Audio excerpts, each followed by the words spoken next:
But people talk shit. It's amazing how many guys are just extremely disrespectful, thinking. I like when there's some wit to it. Like, you know what I mean? Like, they got to be a little witty. Yeah. I don't like when they're just like, yo, fuck this guy. He's a bitch. But unless they really, truly feel that guy is a bitch. Like, you know what I mean? Like, I don't know. I get what you're saying. Yeah. I get what you're saying. Because a lot of people, and I speak to people who don't even know what UFC is. I remember when I was going to Australia, and I was jokingly saying through customs, the guy was like, UFC, what's UFC? And I was like, in my mind, I'm like, you don't know what the heck UFC is? And I was like, Ultimate Fried Chicken. And he was like, what? And I'm like, Ultimate Fried Chicken competition. I'm here to eat chicken. And I was like, a serious face. That's hilarious. And he looked at me and he was like, all right, well, good luck. Like, oh, that's fucking great. But, it's again, it's unfortunate the world we live in where you have to do that. And it's boring to be more cordial and respectful. Like, hey, man, let's go out there and fight like men and, may the best man win. No one wants to see that shit. It's like, fuck you, I'm going to kick your ass, motherfucker. Ooh, did you just get shit? Now it's like something we have to see. Yeah, it's true, but but I don't know. It's always better when it's more just organic. Like when somebody could be themselves. I'm with you on this. When somebody could be themselves, and I don't know. Like you said, you did that thing on Twitter with Anderson Silva, but I don't see you ever acting I really. don't even see me doing that. Yeah, well, I don't have to go on Twitter and be like, "Yo, Anderson, you owe me a fight, player." Like, it took me months to think about that shit. Yeah, it was the corniest line ever. No, it's corniest line ever. Hey, man, you owe me a fight. Nah, I know stuff like that, but I think like in your interviews and stuff, people become fans of your character and the honesty, and that's how you get your fans. You know, I mean, when guys try to force it kills me. I agree. It doesn't sound right. I feel like I have the real ones because what inspires me is people that say to me, hey, man, because of you, I didn't quit.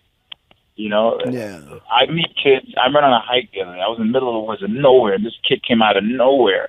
What the fuck are you doing out here, bro? You lost too? And he was like, oh, man, you're right. I was like, dude, we're in the middle of the fucking woods. You know who I am out here? And he was more just, his eyes lit up, and he was telling me that, man, I saw the show, which was 4 years ago, and in my mind, I'm like, I'm over that show. But to him, I guess I made an impact where he was like, I was inspired because I saw the journey. And I was like, wow, that's crazy. Yeah.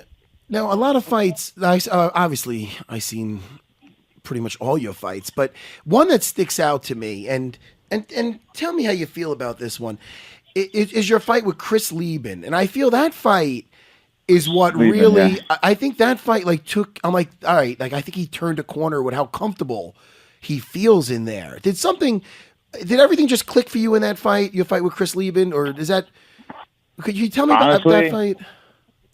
Honestly, I whenever I say fuck it, I do spectacular things. I think that's just you jumping off or taking that leap.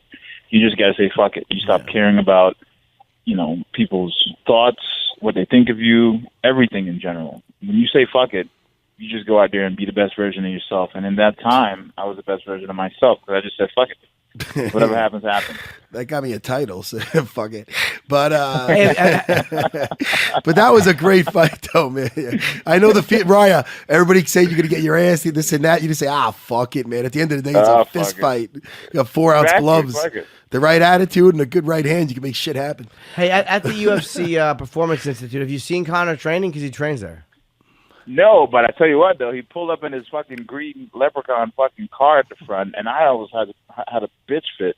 I was like, man, if this dude don't move his shit, I'm fucking slap that fucking beard off his face. Like, come on, dude. There's like thousands of parking spots, and you have to make yourself seen by blocking the fucking, like, come on, man. Like, Jesus Christ. So I went to one of the guys. I was like, wait a minute. So I can park my car here, too, right? I can do that? Or I got to have a name like this guy? Yeah. And if I was here, I probably would have confronted him and be like, dude, would you tell one of your bitches that follows you to move your fucking car? Like, what the fuck? Who the fuck do you think you are, dude? Really? I got no patience. Man at the end of the day. I got no patience for the fancy man. That's just stupid, dude. That's stupid. It annoyed you. Tell us how you really feel. No, I liked it. I liked it. It annoyed you. I mean, yeah, you always do. It annoyed me, but there's literally thousands. Like, it's a big complex. I'm surprised I don't have rooms here, but it's a big complex, and there's thousands of parking spots. Thousands. Yeah. I even did a drag race the other day here because there's so much fucking space. I did. Why are there so many spots that are not being used?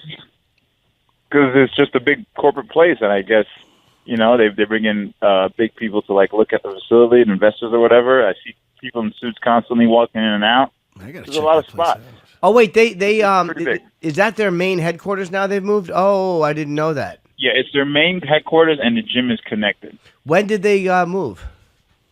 I want to say, a few months ago. Yeah, it's within the last 6 months, I guess. Oh, I want to go there. I had lunch with the at the old one and with Dana and my ex-girlfriend at the time, and he told she had caught me talking dirty to another girl, so I was on the apology. Your girlfriend caught you dirty. Texting dirty. Yeah, true story. 'Cause I printed out the text by mistake. It's a long story. I got busted so bad. But we went out to Vegas. I was like, I fucked up. I'm sorry. And while we were out there, we went and saw Dana and had lunch. And he was talking about the stratosphere, that giant needle out there. And my girlfriend actually went up to the top and did that jump you can do off it, which is like 800. She killed herself after she found the text, you're saying? No, that would have been a much better ending. I would have felt cool at least. Yeah, Kelvin wanted me to do that. He's like, yo, bro, let's jump off. I'm like, bro, we are perfectly fine and safe on this freaking land. What the fuck am I jumping off a fucking building for? You out of your mind? Did you guys ever see the videos of? It always pops up on the Facebook of the slingshot when guys pass out on that thing. Yeah. You ever see that thing? Oh, you ever watch that? I did the drop. I did the drop once, and I know why people pass out. What's the drop? From how high up? It's like it brings you up really high, and then boom. Right, and then it just goes, and you plummet, right? You just plummet. There's no time to breathe, think, feel. Well, you do feel. You feel like you're going to die, but that's it. It is scary. How long? You only fall for a few seconds. I know, but it felt like forever. It's literally like maybe 5 seconds, but it felt like forever. Is the going up part, because it seems to me like the of going up, and then you can look above you and see the man-made roof of the place or the thing that you're about to get dropped from. And what are you, 400 feet in the air or something? You know what? I'm scared of heights, man. So anything too high just trips me, bro. I'm trying to master it, but I'm surprised. Did that help at all? I'm surprised you went on that. Well, it did for a second, but then I was like, yeah, I'm going to do this once a month. I'm not going to do it again for the rest of the day. It was good. Not to bring up Rockhold again, but he is main eventing like we talked about on September 16th, the card that you're on. What do you think about his fight versus Branch, David Branch? What do you think about that? So Branch is what, from World Series of Fighter, right? I think he's a 2-division champion, if I'm not mistaken. Yeah, what is he? The guy's pretty good. I saw his fight against Judko. I actually wanted to fight Branch. I reached out to the matchmaker. I'm like, give me Branch. Let me give him proper welcome. He's a ground guy. He likes to grind and stuff. He's going to have to catch me first. I'm pretty fast. They end up getting it to Luke. They said, give me some other names. I picked a few. They gave me Judko. I was like, fine. He's ranked high anyways. I mean, you take advantage of that. You can't underestimate a fighter.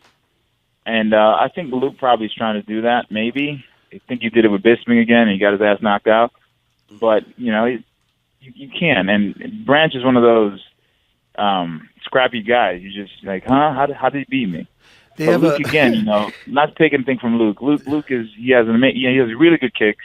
Yeah. I don't give him too much credit, and he's got that length, and I think he plays that length really well.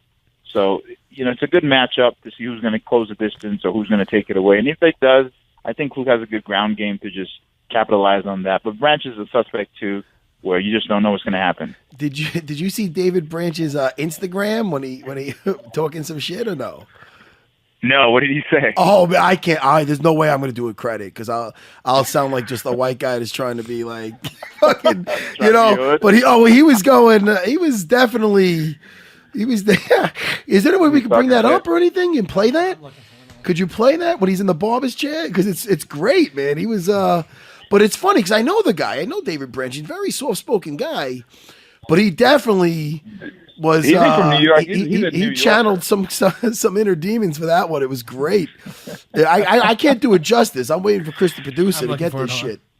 But I want to play that for you. But that is an interesting fight, though. Branch, very good. Very good jiu-jitsu. But my problem, and I hate to say my problem with Branch, I actually know the guy, and he's probably going to hate me for this. But when he gets guys down, I feel he can impose his will more. Like he's happy about just being in the guard. When I feel, man, dude, I've seen you. He's such a good jiu-jitsu guy, man. Pass the fucking guard and finish these guys. I don't know. It's always easier said than done. But, what? I saw his fight against Judko.